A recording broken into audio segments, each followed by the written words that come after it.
நாம் கர்த்தருடைய வார்த்தைக்கு நேராக நாம் கடந்து செல்வோம். சந்தோஷமா இருக்கீங்களா? சந்தோஷமா இருக்கீங்களா? ஏன்னா நம்முடைய தேவன் எல்லாவற்றையும் நன்மைக்கு ஏதுவான பாதை நடத்துகிற தேவன். இவை எல்லாமே நன்மையாக முடிய போகுது. தேவன் உடைய பார்வையில நன்மையை செய்ய முடியாது தான் தேவன் இவ்வளமாக தேவன் எல்லாவற்றையும் நடத்தி கொண்டிருக்கிறார். ஒருவேளை சில தடுமாற்றங்கள் குழப்பங்கள் இருக்கலாம், ஆனால் தேவன் ஒரு பெரிய காரியத்தை அவர் செய்ய போகிறார். அதுதான் நம்முடைய வேதத்தில் அநேக காரியங்களை நாம் பார்த்து வருகிறோம். அங்கு இக்கட்டான சூழ்நிலையில, அடைக்கப்பட்ட சூழ்நிலையில அங்கு ஒரு அற்புதமான காரியங்களை செய்தார். அந்த அற்புதமான காரியம் செய்த பிறகு அந்த மக்கள் மத்தியில, அந்த தேசத்தின் மத்தியில ஒரு பெரிய அசைவை தேவன் உண்டாக்கினார். அதைத்தான் நம்ம வேதத்தில் அநேக காரியங்களை நாம் பார்க்க முடியும், அநேக சம்பவங்களை நாம் பார்க்க முடியும். அந்த சம்பவத்தை பார்க்கும்போது நமக்கு ஒரு கலக்கமா இருக்கலாம், ஏன் இந்த காரியம் நடந்தது அப்படின்னு சொல்லி நம்ம நினைக்கலாம். ஆனா ஆண்டவர் அதிலேயும் ஒரு அற்புதமான காரியத்தை ஆண்டவர் வைத்திருக்கிறதை நாம் பார்க்கிறோம். பிரியமானவர்களே, பவுலும் சீலாவையும் சிறைச்சாலையில் என்ன பண்ணாங்க? அடைத்து வைத்திருந்தாங்க. அடைக்கப்பட்ட ஒரு சூழ்நிலை. இன்னைக்கு அநேக காரியங்கள் அடைக்கப்பட்ட சூழ்நிலை தான் இருக்குது. ஒருவேளை நம்ம தலைவர்கள் இருக்குது அப்படின்னு சொல்லி காணப்பட்டாலும் அநேக நிலைமைகள் இன்றைக்கும் அது அடைக்கப்பட்ட ஒரு சூழ்நிலை தான் காணப்படுகிறது, இல்லைங்களா? எதெல்லாம் அரசாங்கம் அறிவிக்கிறதோ அந்த அதிலையும் சில காரியங்கள் தடைப்பட்டு கொண்டு இருக்கிறதை நாம் பார்க்கிறோம். பிரியமானவர்களே, பவுலும் சீலாவும் அப்படிதான் அடைத்து வச்சிருந்தாங்க. ஆனால் அங்கே வேதத்தில் வாசிக்கும் போது, அப்போஸ்தலர் 16ஆம் அதிகாரத்தில் வாசிக்கும் போது, அங்கே பவுல் ஊழியம் செய்வதற்காக தான் அந்த தேசத்துக்கு வரார். அப்படிப்பட்ட சூழ்நிலையில மக்கள் அவருக்கு விரோதமாக எழும்பி அவரை கொண்டு போய் என்ன பண்ணாங்க? அரசாங்கத்தில் ஒப்படைக்கிறாங்க, அந்த அதிகாரிகள் மத்தியில் ஒப்படைக்கிறாங்க. அப்போ அவர்கள் அந்த ரோமர்கள் என்ன செஞ்சாங்கன்னா அவரை அடித்தாங்க. பவுல் சீலாவை அடித்தாங்க. வேதத்தில் வாசிக்கிறோம். அநேக அடித்த பின்பு சிறைச்சாலையை வைத்து அவர்களை பத்திரமாய் காக்கும்படியாக கட்டளையிட்டார்கள் என்று நம்ம பார்க்கிறோம். இந்த அடிக்கப்பட்ட சூழ்நிலையில அந்த சிறைச்சாலைக்குள்ள இருக்காங்க.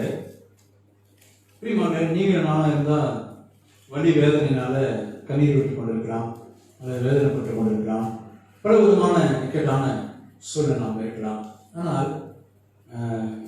ஆனால் இங்கே நாம் பார்க்கும்போது அந்த பவுலும் சீலாவும் கர்த்தருடைய சமூகத்தில் தேவனை துதித்து பாடினார்கள். தேவனை துதித்தவர்கள் பாடினார்கள். இதுதான் நம்முடைய வாழ்க்கையை நாம் கடைபிடிக்க வேண்டிய ஒரு சூழ்நிலை. எல்லாமே அடைக்கப்பட்டிருக்கலாம், எல்லா சூழ்நிலைகள் மாறி போயிருக்கலாம், வேதனையான ஒரு காரியங்கள் காணப்படலாம், எதையும் நம்மளால் செய்ய முடியாமல் நாம் பயத்தோடு திகைப்போடு கூட காணப்படலாம். இந்த சூழ்நிலையில நீங்களும் நானும் செய்ய வேண்டிய ஒரே ஒரு காரியம், பவுலை போல சிறைச்சாலைக்குள்ள இருந்து தேவனை நாம் துதித்து பாடும்போது தேவன் ஒரு பெரிய அசைவை கொடுத்து சிறைச்சாலை கதவுகள் திறக்கப்பட்டது. அது மாத்திரம் இல்லை, அங்கே நாம் பார்க்கிறோம் அந்த தேசத்தில் ஒரு பெரிய மாற்றத்தை ஆண்டவர் செய்தார் என்று நாம் பார்க்கிறோம்.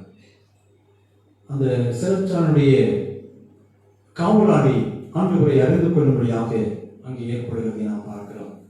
ஏற்றுக்கொள்ளும்படியாக கர்த்தர் உபதேசித்ததை நாம் பார்க்கிறோம். அவனும் அவனுடைய வீட்டாரும் ரட்சிக்கப்பட்டார் என்று சொல்லி வேதத்தில் வாசிக்கிறோம். இப்படியாக கர்த்தருடைய பிரதான காரியம் அங்கே நடைபெற்றது. அந்த தேசத்தில் ஒரு பெரிய அசைவை தேவன் உண்டாக்கினார். அவர்கள் மத்தியில் ஒரு பெரிய மாற்றத்தை அங்கே உண்டாக்கினார் என்று சொல்லி நாம் பார்க்கிறோம். பிரியமானவர்களே, நீங்கள் நானும் இன்றைக்கு அடைக்கப்பட்ட சூழ்நிலை காணப்படலாம். தேவனுடைய சமூகத்தில் நீங்கள் நானும் தேவனை துதித்து பாருங்க, ஆண்டவரை மகிழ்ப்படுத்துங்க, ஆண்டவருக்கு நன்றி சொல்லுங்க. இவை எல்லாம் பார்த்து நாம் கலங்காதபடி ஆண்டவருக்கு நாம் நன்றி சொல்லும் போது கட்டாயம் தேவன் எல்லாவற்றையும் மாற்ற வல்லவராக இருக்கிறார். இன்னைக்கு நாம் ஒரு சம்பவத்தை நாம் பார்க்க போகிறோம். 2 நாளாம் புஸ்தகம் 14ஆம் அதிகாரம் 12வது வசனத்தை நாம் வாசிக்கும் போது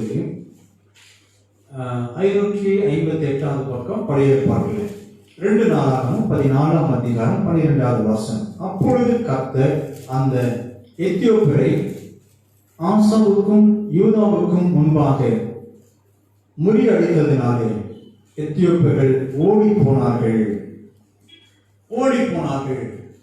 அந்த எத்தியோப்பியரை தேவன் முறியடித்தார் என்று சொல்லி நாம் இங்கே பார்க்கிறோம். என்ன சம்பவம் அங்கே நடந்தது என்பதை குறித்தான சில காரணங்களை பார்த்து நாம் செவித்து கடந்து போகிறோம். இங்கே இந்த அதிகாரத்தை நீங்க முழுதுமாய் வாசிக்கும் போது ஆசா அரசாட்சி செய்த அந்த காலகட்டத்தில் இப்படிப்பட்ட ஒரு தேசத்துக்கு விரோதமாக இன்னொரு தேசம் எழுப்புகின்ற சண்டை போடுகின்ற ஒரு சூழ்நிலை அங்கே உருவாகுவதை நாம் பார்க்கிறோம். அங்கே நீங்க நல்லா பார்த்தீங்க அப்படின்னா ஆசா ராஜாவுக்கு விரோதமாக அந்த தேசத்துக்கு விரோதமாக எத்தியோப்பியர் ஆகிய சேரா என்கிற அந்த தேசத்தார் இவர்களை அதாவது போர் செய்யும்படியாக கடந்து வராங்க. அந்த தேசத்தை மேற்கொள்வதற்காக வராங்க. இப்படிப்பட்ட இந்த சூழ்நிலையில ஆசா தன்னுடைய வாழ்க்கையில ஒரு சின்ன ஒரு கலகம் இருந்தது. ஏன்னா இங்கே நாம் அந்த அதிகாரத்தில் வாசித்து பார்த்தோம் என்றால் ஆசாவுடைய போர் செல்வர்கள் எப்படிப்பட்ட வந்தாங்கன்னா 8வது வசனத்தில் வாசிக்கும் போது யூதாவிலே பரிசையும் ஈட்டியும் பிடிக்கின்ற 3,00,000 பேரும் பென்யமீனிலே கேடகம் பிடித்து வில்லை நாணேற்றுக 2,80,000 பேரும் ஆசாவுக்கு இருந்தது. இவர்கள் எல்லோரும் பராக்கிரமசாலியாக இருந்தார்கள். இந்த ஆசாவுடைய சேனையானது ஒரு பராக்கிரமான ஒரு சேனையாக தான் காணப்பட்டது. ஆனா இவர்களை எதிர்த்து வருகின்ற அந்த தேசத்துடைய படையானது மிகவும் அதிகமாக இருந்தது. இங்கே நாம் பார்க்கிறோம், அவர்களுக்கு விரோதமாக எத்தியோப்பியன் ஆகிய சேரா 10,00,000 பேர்கள் சேர்ந்த சேனையோடு 300 ரதங்களோடு புறப்பட்டு மராசா மற்றும் வந்தார்கள் என்று நாம் பார்க்கிறோம். இங்க நான் பார்க்கும்போது அவர்களே நீங்க டோட்டல் பண்ணீங்கன்னா ஆசாட டோட்டல் பண்ணீங்கன்னா அங்க பாத்தீங்கன்னா 5,80,000 பேர் தான் இருக்காங்க. எல்லாம் சேர்த்தா மொத்தமா சேர்த்தா. ஆனால் இந்த எத்தியோப்பியருடைய காரியத்தில் பார்க்கும்போது அவர்கள் 10,300,000 பேர் இருந்தாங்க. இப்படிப்பட்ட ஒரு பெரிய சேனையோடு கூட வராங்க. இப்படிப்பட்ட சூழ்நிலையில நீங்கள் நாம் இருந்தால் ஒரு கலக்கம் இருந்திருக்கும், ஒரு சோர்வு இருந்திருக்கும். ஐயோ நம்ம இன்னைக்கு நம்ம தோத்து போயிட போறோம், இவ்வளவுதான் என் வாழ்க்கை முடிந்தது என்று சொல்லி அவங்க நினைக்கிறாங்க. நீங்க எல்லாரும் தான் நினைச்சிட்டு இருக்காங்க, இந்த உலகம் அவ்வளவுதான் முடிஞ்சு போச்சு, இந்த கொரோனால இந்த உலகம் என்ன சொல்றாங்க அழிய போகுது, அவ்வளவுதான். ஒருத்தர் எனக்கு போன் பண்ணி கேட்டாரு, இந்த உலகமே அழிஞ்சிருமான்னு கேட்டாரு. ஏன்னா அப்படி நிறைய சொல்லி தெரிஞ்சுக்காரு. அவர் கேட்ட கேள்வி என்னன்னா, இந்த உலகமே அழிஞ்சிருமா, அப்படி பைபிள்ல போட்டிருக்குதா அப்படின்னு சொல்லி அவர் கேட்டாரு. உலகம் அழியுதான் அழியாதான் அப்படிங்கிறது அவனுடைய கருத்து தான் இருக்குது. ஆனால் இந்த உலகம் பாவத்துக்குள்ளா நிறைய போச்சு. நம்மை உருவாக்கின தெய்வத்தை விட்டுட்டு மற்ற காரியங்கள் எல்லாம் முதலிடம் கொடுத்தார்கள். பணத்திற்கு, அறிவுக்கு, விஞ்ஞானத்திற்கு, பல காரியங்களில் அவர்கள் ஈடுபட்டார்கள். ஈடுபட்டுக் கொண்டிருக்கிற இந்த உலகத்தை தான் வாழ்ந்து கொண்டிருக்கோம். பணம் இருந்தா போதுங்க, வசதி இருந்தா போதும், நம்ம ஜெயிச்சலாம் சொல்லி எல்லா நாடுகளையும் இது அப்படிதான் நடந்தது. எல்லா நாடுகளும் அப்படிதான் இருந்தது. எல்லா மக்களும் அப்படிதான் இருந்தாங்க. இன்னைக்கு தேசமானது ஒரு பலமுள்ள தேசமாய் மாறிவிட்டது. அதனால ஒன்றும் பண்ண முடியாது, யாரும் எதுவும் பண்ண முடியாது. இப்படிப்பட்ட ஒரு காரியம் தான் போனாங்க. இந்த எத்தியோப்பியர் அவர்களும் அப்படிதான் வந்தாங்க. இந்த ஆசா ராஜாவை எப்படி நம்ம ஜெயிச்சிடலாம்? ஏன்னா ஆசா அரசாண்ட 35 வருடம் யுத்தம் இல்லாம அவங்க சந்தோஷமா இருந்தாங்க, சமாதானமா இருந்தாங்க, நிம்மதியா இருந்தாங்க. அதனால இவர்களை எப்படி மேற்கொள்ள வேண்டும் என்று சொல்லி இவர்கள் கடந்து வந்தாங்க. 10,300,000 பேர் அவங்க சேனை வந்துட்டு இருக்கு. பிரியமானவர்களே, இங்கே ஆசா செய்த ஒரு அற்புதமான காரியத்தை இங்கே நாம் பார்க்க வேண்டும். இதுதான் நம்முடைய வாழ்க்கையில தேவையான ஒரு காரியமாக இருக்கிறது. இதுதான் நம்முடைய வாழ்க்கையில நாம் கண்டுகொள்ள வேண்டியதாக இருக்கிறது. இதுதான் முக்கியமான ஒரு சூழ்நிலை. இதை எல்லாரும் நீங்க என்ன பண்ணிடுறாங்க? மறந்து போயிடுறாங்க. இதை செய்வதற்கு எல்லாரும் நினைச்சாங்க, மறந்து போறாங்க, வேறு வழியாக கடந்து போயிடுறாங்க. ஆசா செய்த ஒரு முக்கியமான காரியம் தெரியுங்களா? 11வது வசனத்தில் வாசிப்போம்.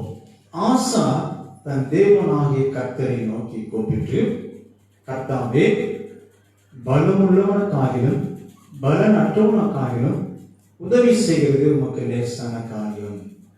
ஆண்டவரே, 10,300,000 பேர் எனக்கு வந்துட்டு படை வந்துட்டு அந்த சேனையானது வந்து கொண்டிருக்கிறது. ஆண்டவரே, இந்த சூழ்நிலையில பலன் உள்ளவனுக்கான சரி பலன் அற்றவனுக்கான சரி உதவி செய்வது லேசான காரியம். பிரியமான, இந்த வைரஸ், இந்த கொள்ளை நோய், அது பணக்காரர்களை விட்டுட்டு ஏழைகள் மட்டும் அழிக்கிற ஒரு காரியம் இல்லை. யாராலும் சரி, பலமுள்ளவனாலும் சரி பலன் அற்றவனாலும் சரி, அரண்மனையில் இருக்கிறவனாலும் சரி குடிசையில் இருக்கிறவனாலும் சரி, எல்லாத்தையும் ஒட்டுமொத்தமாக பண்ணிட்டு இருங்க, அழித்துக் கொண்டிருக்கு. அது இந்துவா இருந்தாலும் சரி, அது முஸ்லீமா இருந்தாலும் சரி, அது கிறிஸ்தவர்களா இருந்தாலும் சரி, யாரா இருந்தாலும் சரி, இன்னைக்கு அந்த வைரஸ்னால் பாதிக்கப்பட்டு இன்னைக்கு என்ன செய்யறாங்க? கலங்கி கொண்டிருக்காங்க. அமெரிக்கா ஒரு கிறிஸ்துவ நாடு என்று சொல்லி நினைத்தோம். அங்கதான் இன்னைக்கு அதிக அழிவை நாம் பார்த்து கொண்டிருக்கிறோம். ஒரு நாளைக்கு 2,000 பேர் மரித்து போறாங்க. அடக்கம் செய்வதற்கான வழி இல்லை. எல்லாரும் அப்படியே அழகான ஒரு பெட்டியில வச்சு அழகா அடக்கம் பண்ணு நினைக்கிறாங்க. முடியல. பிரியமானவர்களே, சீனால பாத்தீங்கன்னா நம்ம ஜல்லி கொண்டு வர்றாங்க பாருங்க, அந்த மாதிரி வண்டியில மனுஷனை அப்படியே துணியால சுத்தி அள்ளிட்டு வந்து என்ன பண்ணாங்க, ஒரு குழியில என்ன பண்றாங்க, அப்படியே தூரம் என்ன பண்ணோம், ஜல்லியில எப்படி கொண்டு அந்த மாதிரி கொட்டி மண் போட்டு போடலாங்க. பிரியமானவர்களே, இன்னைக்கு உலகமானது அப்படி ஒரு சூழ்நிலை காணப்படுது. கர்த்தரை தேடுவதற்கு பதிலாக, கர்த்தரை நாடி வருவதற்கு பதிலாக மக்கள் தன்னுடைய இஷ்டம் போல வாழ ஆரம்பிச்சாங்க. பணம் இருக்குது, அறிவு இருக்குது, எல்லா வசதிகளும் தேவன் கொடுத்திருக்கிறான்னு சொல்லி தேவனை மறந்துட்டு அவங்க வாழ்க்கையில அவங்க வாழ ஆரம்பித்தாங்க. இதுதாங்க பெரிய ஒரு தண்டனைக்குள்ளாய் போனது, பெரிய ஒரு அழிவுக்கு நாளாய் போனது. கடவுள் வேண்டாம் என்று சொன்னார்கள். கடவுளே வேண்டாம். யார் அந்த கடவுள்? கடவுள் வேண்டாம் என்று சொன்னார்கள். பிரியமான, உலகம் இன்னைக்கு அழிந்து கொண்டிருக்கிறது. இந்த ஆசா ஞானமாய் அறிவோடு புத்தியோடு இந்த சேனை ஒரு பெரிய ஒரு சேனை தான். 10 லட்சம் பேர் வராங்க. ஆனா இவங்க இருக்கிறது கொஞ்சம் பேர் தான், ஒரு 5 லட்சம் தான், பாதிக்கு பாதி தான் இருக்காங்க. பிரியமான, லேசா என்ன பண்ணுவாங்க, மேற்கொண்டுவாங்க. ஆனா ஆசா தன் தேவனாகிய கர்த்தரை நோக்கி கூப்பிட்டு, பலமுள்ளவனுக்கும் பலனற்றவனுக்கும் உதவி செய்கிறது லேசான காரியம் என்று சொல்லி அங்கே ஆசா ஆண்டவர் சமூகத்தில் தன்னை முற்றிலுமாய் ஆண்டுடைய கருத்துவதை விட்டு கொடுத்து ஆண்டு சமுதிரை காத்திருந்தார். என்னத்துமாச்சுன்னா, எங்கள் தேவனாகிய கர்த்தாவே, எங்களுக்கு துணை நில்லும், உம்மை சார்ந்து உம்முடைய நாமத்தில் ஏராளமான இந்த கூட்டத்திற்கு எதிராக வந்த கர்த்தாவே, நீர் எங்கள் தேவன், மனுஷன் உம்மை மேற்கொள்ள விடாதபடி செய்யும். பிரியமானவர்களே, கர்த்தரை நோக்கி அவன் கூப்பிட்டான். எங்கள் தேவனாகிய கர்த்தாவே, எங்களுக்கு துணை நில்லும், எங்களுக்கு துணை நில்லும். இன்னைக்கு ஒரு விதமான சூழ்நிலை இருக்கலாம், வறுமை இருக்கலாம், ஒருவேளை ஆகாரம் கூட இல்லாமல் தவிர்த்துக் கொண்டிருக்கலாம், பல விதமான இக்கட்டான நிலைமை நம்முடைய வாழ்க்கையில் இருக்கலாம். அடுத்தது நாம் என்ன செய்ய போறோம், அடுத்தது என்ன நடக்க போகிறது, என்ன காரியங்களை செய்ய போகிறேன், கண்ணை கட்டி காட்டு விட்ட மாதிரி இருக்குது. எதுவுமே எந்த பக்கம் திரும்பினாலும் எதுவும் செய்ய முடியாத ஒரு சூழ்நிலை. பிரியமான, இந்த சூழ்நிலையில் ஆசா ராஜாவை போல ஆண்டவரை நோக்கி கர்த்தாவே நீர் எங்கள் தேவன், நீர் என் தேவன் என்று சொல்லி ஆண்டு சமூகத்தில் நம்மை ஒப்புக் கொடுக்கும் போது, ஆண்டுடைய கரத்தை நம்மை தாக்கி ஒப்புக் கொடுக்கும் போது, ஆண்டுடைய சித்தத்துக்கு நேரம் நம்மை ஒப்புக் கொடுக்கும் போது, ஆண்டவர் கட்டாயம் அது எத்தனை பேர் இருந்தாலும் சரி, எவ்வளவு பேர் இருந்தாலும் சரி, எல்லாவற்றையும் முறியடிக்க வல்லவராக இருக்கிறார். அதான் நம்ம வேதத்தில் வாசிக்கிறோம். 12வது வசனத்தில் வாசிக்கிறோம். அப்பொழுது கர்த்தர் அந்த எத்தியோப்பியரை ஆசாவுக்கும் யூதாவுக்கும் முன்பதாக முறியடித்ததினால் எத்தியோப்பியர்கள் ஓடி போனார்கள். ஒண்ணுமே செய்ய முடியல. அத்தனை லட்சம் மக்கள் வந்தாலும் இந்த ஆசாவுக்கு விரோதமாய் அவரை எதுவுமே செய்ய முடியாமல் போயிடுச்சு. அவங்க எல்லாம் ஓடி போனாங்க. உனக்கு விரோதமாய் எத்தனை காரியங்கள் வந்தாலும், எத்தனை சூழ்நிலைகள் வந்தாலும் என்ன பண்ண மாட்டாங்க? ஆண்டவர் கைவிடவே நமக்கு உதவி செய்வதற்கு அது லேசான காரியமாக இருக்கிறது. ஆண்டுடைய கரத்திலே நமக்கு உதவி செய்வதற்கு அவர் லேசாக இருக்கிற உதவிகள். ஆமா, அவருடைய கரத்தில் ஒப்புக் கொடுக்கும்போது அவர் நமக்கு உதவி செய்வதற்கு லேசான காரியமாக இருக்கிறது. நம்மளுடைய பாவிகள் பெருசா இருக்கலாம். ஐயோ, என்ன நடக்குமோ, என்ன காரியம் நடக்குமோ, எப்படி இருக்குமோ, என் வாழ்க்கை எப்படி இருக்குமோ, என் குடும்பம் எப்படி இருக்குமோ, என் சூழ்நிலை எப்படி இருக்குமோ என்று சொல்லி கேள்விக்குறியோடு கூட காணப்படலாம். உனக்கு உதவி செய்வதற்கு அவருடைய பார்வையில் லேசாக இருக்கிறது. ஆம்பீமானே, அது எத்தனை லட்சம் பேர் நமக்கு எதிராக வந்தாலும் சரி, எத்தனை காரியம் நமக்கு எதிராக வந்தாலும் சரி, எத்தனை வியாதி நமக்கு விரோதமாய் வந்தாலும் சரி, எல்லாவற்றையும் மேற்கொள்வதற்கு ஆண்டுடைய கரத்தில் ஒப்புக் கொடுத்து செபிக்கும் போது, அவரை நோக்கி பார்க்கும் போது, ஆண்டவரே நீங்க தான் எனக்கு துணை நிற்கணும், வேற யாரும் இல்லை, வேற யாரும் இல்லை, ஆனால் நீங்க எனக்கு துணையா நின்று சொல்லி ஆண்டுடைய கரத்தில் நம்மை ஒப்புக் கொடுக்கும் போது ஆண்டவர் நமக்கு எல்லாவற்றையும் முறியடிக்க வல்லவராக இருக்கிறார்.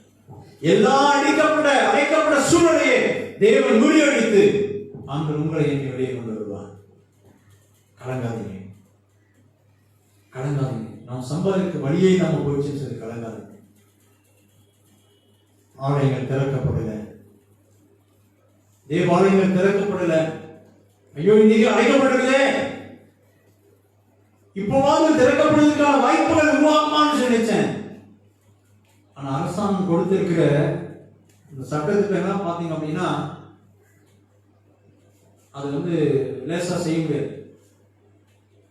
மனுஷிகமாய் பார்க்கும்போது அது செய்ய முடியாத ஒரு சூழ்நிலை. அப்படிப்பட்ட ஒரு நிலைமையை அரசாங்கமானது நமக்கு கட்டளை கொடுத்திருக்கிறார். பிரியமான தேவனுடைய பிள்ளைகளே, இந்த காலங்களில் எல்லாவற்றையும் முறியடிக்க வல்லவராக இருக்கிறார். இந்த தேசத்தின் மக்கள் பெரியவர்களாக இருக்கலாம், அதிகாரத்தில் இருக்கலாம், எல்லா விதமான சூழ்நிலை காணப்படலாம். எல்லாவற்றையும் தேவன் பார்த்துக் கொண்டே இருக்கிறார். எல்லாவற்றையும் முறியடிக்க, எல்லாவற்றையும் ஜெயிக்க தேவன் உங்களுக்கு எனக்கு வாய்ப்புகளை உருவாக்கி இருக்கிறார். நாம் செய்ய வேண்டிய ஒரே ஒரு காரியம், ஆண்டவரே நான் உங்களுடைய சமூகத்தில் ஒப்புக் கொடுக்கிறேன். கர்த்தாவே நீர் என் தேவன், கர்த்தாவே நீர் என் தேவன், நீர் எல்லாவற்றையும் மாற்ற முடியும், எல்லாவற்றையும் சரி செய்ய முடியும் சொல்லி அப்படி வாக்கி ஒப்புக் கொடுக்கும்போது ஆண்டவர் வல்லவராய் இருக்கிறார். இரண்டாவது ஒரே ஒரு காரியத்தை மாத்திரம் பார்த்து விட்டு நாம் கடந்து செல்லலாம். ஆசா தன் தேவனாகிய கர்த்தரின் பார்வைக்கு நன்மையும் செம்மையுமானதை செய்தான். நன்மையும் செம்மையுமானதை செய்தான். இரண்டாவது வசனத்தில் வாசிக்கிறோம். ஆசா தன் தேவனாகிய கர்த்தரின் பார்வைக்கு நேராக நன்மையும் செம்மையுமானதை செய்தான். இந்த காலகட்டத்தில் நீங்கள் நான் நன்மை செய்கிறவர்களாய் காணப்பட வேண்டும், அநேகருக்கு உதவி செய்கிறவர்களாய் காணப்பட வேண்டும், அநேகருக்கு கொடுக்கின்றவர்களாய் காணப்பட வேண்டும். ஆம்பீமான நன்மை செய்யுங்க, தீமை செய்யாது. எல்லாருக்கும் நன்மை செய்ய கற்றுக்கொள்ளுங்க. ஆம்பீமான இது தேவனாகி கர்த்தர் நமக்கு கொடுத்திருக்கிற ஒரு காரியமாய் காணப்படுகிறது. ஆனபடினாலும் ஆசா ராஜா அவன் தேவனுடைய பார்வைக்கு நன்மை செய்கிறவனாய் காணப்பட்டான். நன்மை செய்யுங்க, மற்றவர்களுக்கு நன்மை செய்ய முயற்சி பண்ணுங்க, நன்மை செய்வதற்கு முயற்சி செய்யுங்க. அப்படிமான இரண்டாவது நாம் பார்க்கிறோம், செம்மையானதை செய்தான். என்ன செஞ்சாங்க? செம்மையானதை செய்தான். நம்முடைய பார்வைக்கு எல்லாமே செம்மையா தான் இருக்கும். நம்முடைய பார்வைக்கு நாம் செய்வது சரியா இருக்குன்னு நம்ம நினைக்கலாம். இதுதான் சரி, இந்த சூழ்நிலையில, இப்படிப்பட்ட அழைக்கப்பட்ட சூழ்நிலையில நான் செய்வதுதான் சரின்னு நினைச்சிட்டு இருக்கோம். பிரியமான கர்த்தருடைய பார்வைக்கு அது செம்மையா இருக்கும். கர்த்தர் என்னை பார்த்து செம்மையான காரியத்தை, சரியான காரியத்தை செய்தார் சொல்லி சொல்லணும். இந்த ரெண்டு காரியமும் நம்முடைய வாழ்க்கையில் தேவை.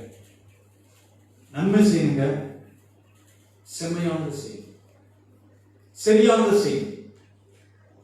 எது சரி எது தவறு என்பதை யோசித்து பார்த்து செய்யுங்க. இது தேவன் நமக்கு கொடுத்திருக்கிற ஒரு கட்டளை. அதனால அந்த ஏதேன் தோட்டத்திலே கூட எல்லாரும் கேள்வி கேட்கலாம், ஏன் அந்த கனிமரத்தை ஆண்டவர் வச்சாரு? வைக்காம இருந்திருக்காங்க. நன்மை தீமை அறியக்கூடிய அந்த மரத்தை ஏன் வச்சார் ஆண்டவர்? வைக்காம இருந்திருக்கலாமே.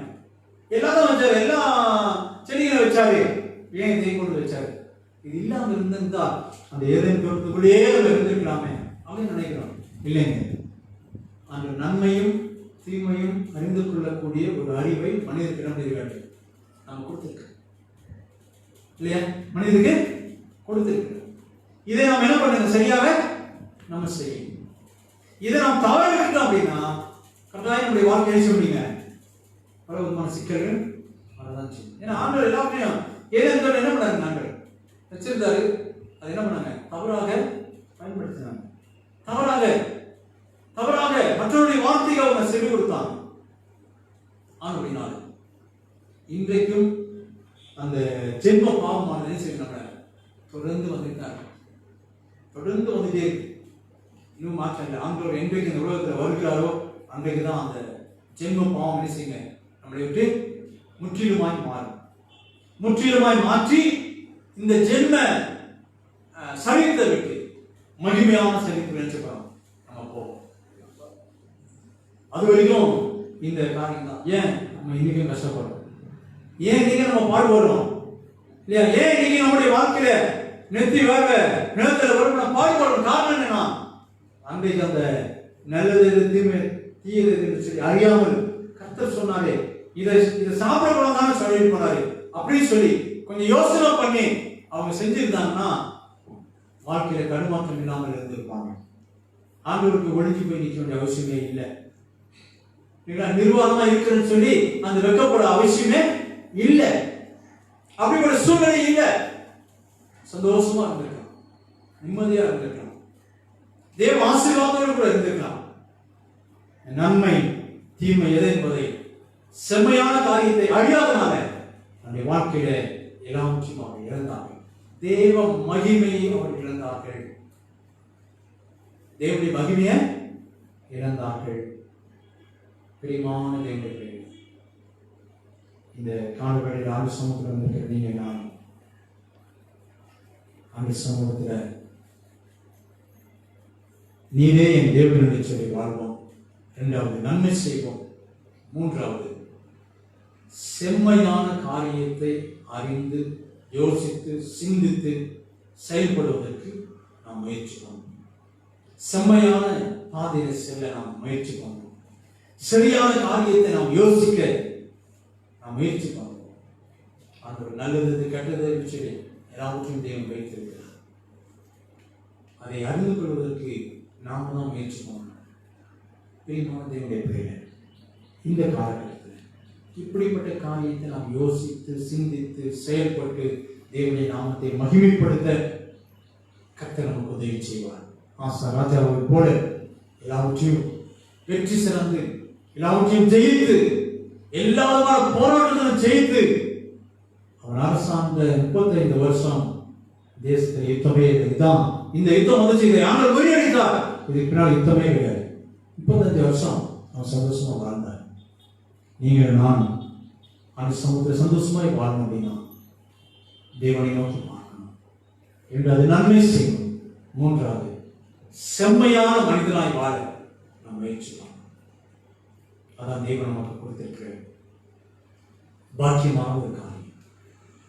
இந்த காரியத்தை நாம் செய்வோம், இந்த காரியத்தை நாம் வாழ்வோம், இந்த காரியத்தை நாம் சரியாக புரிந்து நாம் செயல்படுவோம். கர்த்தர் நம்மை ஆசீர்வாதத்தில் நடத்துவாராக. ஆமென். உங்கள் அனைவருக்கும் நன்றி சொல்ல ஜெபம் பண்ணுவோமா? அந்த சமூகத்தில் அப்படியே கண்களை மூடி ஆண்டவரை நோக்கி பார்க்கும். ஆண்டவரே, அந்த ஆசா ராஜாவுக்கு விரோதமாய் ஒரு பெரிய சேனை ஆண்டவர் எண்ணிக்கையில பெருசாக ஆண்டவரே, ஆசா ராஜா கிட்ட இருந்த ஆண்டவரே படை வீரர்கள் கம்மியாக தான் இருந்தாங்க. ஆனால் ஆசா ஜெயிக்க முடியாய் ஆண்டவரை முறியெடுத்து அவர் ஓடும்படியாக நீர் செய்தீர். வனமாக ஆண்டவரே, இந்த காலகட்டத்தில் எங்களுடைய பிரச்சனைகள் பெருசாக இருக்கலாம், எண்ணிக்கைகள் அதிகமாக இருக்கலாம். ஆண்டவரே, எங்க கண்ணுக்கு தெரியாம பல காரியங்கள் நடக்கலாம். கண்ணுக்கு தெரியாத அளவுக்கு அந்த வைரஸ். அப்படிதான் சொன்னாங்க டாக்டர், தான் சொல்றாங்க, கண்ணுக்கே தெரியலீங்க, அவ்வளவு சின்ன வைரஸ். அது என்ன பண்ணுது? உள்ள போய் மனுஷனை என்ன பண்ணுங்க, உயிரியே மூச்சு திறனை உண்டாக்குது. ரத்த குழாயில ரத்தம் அடைக்க செய்தோம். கண்ணுக்கு தெரியாத சின்ன வைரஸ் நம்மளை ஆற்றில் படைத்துக் கொண்டிருக்கிறது. அது நம்முடைய பார்வைக்கு பெருசா இருக்கலாம். ஆனால் தேவன் சொல்கிறார், அவை எல்லாத்தையும் மேற்கொள்வதற்கு அது லேசான காரியம் என்பதை நாம் உணர்வோம். ஆண்டுடைய கருத்தில் ஒப்புக் கொடுப்போம். செபிப்போமா? கண்களை மூடி ஆண்டு கருத்தில் செபிப்போம். கிருபை நிறைந்த நல்ல ஆண்டவரே, இந்த நாளில் எங்களோடு கூட பேசினதுக்காக நன்றி சொல்கிறோம். ஆண்டவரே, ஆசா ராஜாவுடைய வாழ்க்கையில ஆண்டவரே அடைக்கப்பட்ட ஒரு சூழ்நிலை, அந்த சேனையை பார்த்தோன்னே அவன் கலங்கி போயிட்டான். ஆண்டவரே, என்ன செய்யுதுன்னு சொல்லி உண்மை நோக்கி கூப்பிட்டு ஆண்டு சமுத்திரை காத்துறான். ஆண்டவரே, உண்மை நோக்கி பார்த்ததுனால, தேவனை உண்மை நோக்கி பார்த்ததுனால, உங்களுடைய சமுதிரை ஜெபித்ததுனால, ஆண்டவரே, இப்படிப்பட்ட சேனையை மாத்திருந்து ஆண்டவரே விடுதலையாகும்படியாக, ஜெயிக்கும்படியாக என் கர்த்தரை உதவி செய்ததற்காக ஸ்தோத்திரம். ஆண்டவரே, எப்படியாக அதை அனைத்து மாற்றி நாங்களும் ஆண்டவரே இந்த உலகத்தில் வருகிற எல்லா போராட்டத்தில் இருந்தோம், எல்லா விதமான பிரச்சனையில் இருந்தோம், எல்லா விதமான சூழலில் இருந்தோம், எல்லா விதமான வியாதியில் இருந்தோம், எல்லா விதமான கொலை நோயில் இருந்தோம். ஆண்டவரே, நாங்கள் ஜெயித்து வருவதற்கு எங்களுக்கு உதவி செய்யுங்க, மேற்கொள்வதற்கு எங்களுக்கு உதவி செய்யுங்க. ஆசீர்வாதங்களை நாமத்தை மயப்படுத்துங்க. உடைய கருத்தை எங்களை தாழ்த்தி கொடுக்கணும். இதே நல்ல பொருட்படுத்துவாங்க. எல்லா தடைகளையும் நீங்கள் மாற்றிக்கோங்க. ஆண்டவரே, உடைய பிள்ளைகளை ஆசீர்வதிங்க. இந்த ஆராதனை நடப்பதற்கு உதவியாக இருந்த உடைய பிள்ளைகளை பலப்படுத்துங்க, நிலப்படுத்துங்க, ஆசீர்வதிங்க. வந்த தேவனுடைய பிள்ளைகளை ஆசீர்வதிங்க. மீண்டும் இல்லத்துக்கு போகும்போது உடைய பிரசனம் கூட போகிறாங்க. ஆண்டவரே, உடைய நாம மயப்படுத்த கிருபை பாருங்க. யூடியூப் மூலமாய், ஃபேஸ்புக் மூலமாய் நம்முடைய இல்லத்தில் இருந்தால் பார்க்கிற அனைத்து பிள்ளைகளையும் என் ஆசீர்வதிங்க. இந்த மாதத்துக்கு ஒரு ஆசீர்வாதத்தை முதல் ஞாயிற்றுக்கிழமையில என் தந்து நடத்துகிற மாற்றிருக்கிறோம். அதை அனைத்து மாற்றி தேவ கிருபை அந்த விரைகளை தாங்கி நடத்துவாங்க. உங்களுடைய கிருபைகளை தாங்கி நடத்துவாங்க. எல்லாவற்றையும் உங்களை கருத்தில் கொடுக்கிறோம். பொருட்படுத்துங்க. ஆசீர்வதிங்க, நாமத்தை மயப்படுத்துங்க. ஒவ்வொரு நாளும் எங்களை கண்மணி போல பாதுகாத்து நடத்துங்க. இந்த வாரம் முழுவதும் எங்களை கண்மணி போல பாதுகாத்துக் கொள்ளுங்க. இந்த மாதம் முழுவதும் எங்களை கண்மணி போல பாதுகாத்துக் கொள்ளுங்க. பணி நடத்துங்க. பயிற்சி செய்ய வேலை ஆசீர்வதிங்க. வேலைகளை தாங்க. அதுவே உங்களுடைய பிள்ளைகள் எந்த காரியத்திலும் குறைவாய் போவதை பாதுகாத்துக் கொள்ளுங்க. இதே போல தும்பலுக்கு சுற்றி இருக்க எல்லா கிராம மக்களுக்கு அனுப்பிச்சிருக்கிறோம். அதுவே அவர்களுக்கு நீங்க ஆதரவாயிருங்க. யாரும் சோர்ந்து போகாதீங்க. நீ விடுதலை கொடுக்கிற தேவன் என்பதை மக்கள் அறிந்து கொள்ளும்படியாக அந்த தேவைகள் எல்லாம் மனிதனுடைய பாவத்திற்கான காரியம் நடந்து கொண்டிருக்கிறது என்பதை உணர்வுடையாக அந்த கேள்வி பாருங்கள். ஆண்டவரே சீக்கிரமாய் ஒரு பெரிய எழுப்புதலை ஆண்டவரே இந்த பகுதியில் கொடுத்து மக்கள் இயேசு கிறிஸ்து உண்மையான தெய்வம் என்று சொல்லி சமூகத்தில் வர கண்டுகொள்ள இறக்கம் பாருங்க. நல்ல மழைக்காங்க, செழிப்பைக்காங்க. ஆண்டவரே விவசாயிகளை ஆசீர்வதிங்க. ஆண்டவரே பலப்படுத்துங்க. அவர்கள் ஆண்டவரே திறன்பட செய்வதற்கான வாய்ப்புகளை உருவாக்கிட்டாங்க. எல்லாரையும் அனுப்பிப்பார். ஆண்டவரை பொருட்படுத்துவார். ஆண்டவரை நாங்கள் ஜெபித்த வண்ணமாக எல்லா மக்களுக்கும் தேவையான கிருபையும் இரக்கத்தையும் அன்பையும் தயவும் கொடுத்து ஆண்டவரே நீங்கள் வழிநடத்தணும் ஆச்சரியம் கருத்தில் தாழ்த்தி பொருட்படுத்திக் கொள்ளுங்கள். நீரே நிலவர் என்பதை ஒவ்வொரு நாள் யோசிப்பாங்க. எங்களுக்கு நேரம் பண்ணணும் ஆச்சரியம் துதிகான மகிமை எல்லாம் வருவேன் ஒவ்வொருவருக்கே செலுத்துகிறோம். ரட்சகரும் மீட்பருமாக இயேசு கிறிஸ்து நாமத்தில் ஜெபம் கேட்பினாமே. ஆமென். என் ஆத்துமாவே கர்த்தரை ஸ்தோத்திரி, என் முழுவதுமே பரிசுத்த நாமத்தை ஸ்தோத்திரி. என் ஆத்துமாவே கர்த்தரை ஸ்தோத்திரி, கர்த்தர் செய்த சகல வான்களையும் மறவாதே. ஆமென். இப்பொழுது நம்முடைய ஆண்டவராகிய இயேசு கிறிஸ்துவின் கிருபையும் பிதாவாகிய தேவனுடைய அன்பும் பரிசுத்த ஆவியின் நம் அனைவரோடு கூட இன்றும் என்றும் சதா கனித்திருப்பதாக. ஆமென். ஆமென். உங்கள் அனைவருக்கும் சோதனை தெரிவித்துக் கொள்கிறோம். God bless you. கர்த்தர் உங்களை ஆசீர்வதித்து நடத்துவாராக. ஆமென்.